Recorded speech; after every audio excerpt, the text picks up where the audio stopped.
లే ఆఫ్స్ అని చెప్పేసి సాఫ్ట్వేర్ జాబ్స్ పీకేస్తుంటే ఏఐ అంటావు, ఒక పక్క వేకెన్సీస్ ఉన్నాయి మా కంపెనీలో అంటావు అని ఒక అతను కామెంట్ పెట్టాడు అనమాట.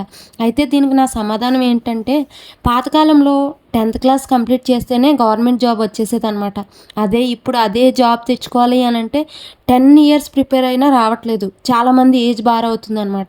సో కాంపిటీషన్కి తగ్గట్టు గవర్నమెంట్ ఎలా అయితే స్క్రూటినీని పెంచిందో, అంటే పెట్టే ఎగ్జామ్స్ కానీ ఇవన్నీ బాగా పెంచేశారు, రైట్? ఎంతో క్రైటీరియా పెట్టారు. అలాగే ఈ ప్రైవేట్ కంపెనీస్ కూడా ఏఐ రావడం వల్ల మనం ఇంతకు ముందు ఏదైతే వర్క్ చేసే వాళ్ళమో ఆ వర్క్ అంతా ఏఐతో చాలా మట్టుకి అచీవ్ చేయొచ్చు అనమాట. బియాండ్ దట్ నువ్వేం చేయగలవు, దాన్ని యూజ్ చేసుకొని నీ ప్రొడక్టివిటీ పెరగాలి అనే ఎక్స్పెక్టేషన్ ఉంది ఇప్పుడు. సో మనం దానికి తగ్గట్టు మనం ఏఐ స్కిల్స్ని యూజ్ చేసుకొని మనం ఇంకా కెరీర్ బిల్డ్ చేసుకోవాలి. ప్రతి కంపెనీ కూడా huge number of vacancies release చేస్తుంది అనమాట. అలాగని మనం ఎప్పటి వరకు వాళ్ళు రిలీజ్ చేస్తారో అప్పటి వరకు మనం సర్వైవ్ అవుతాము.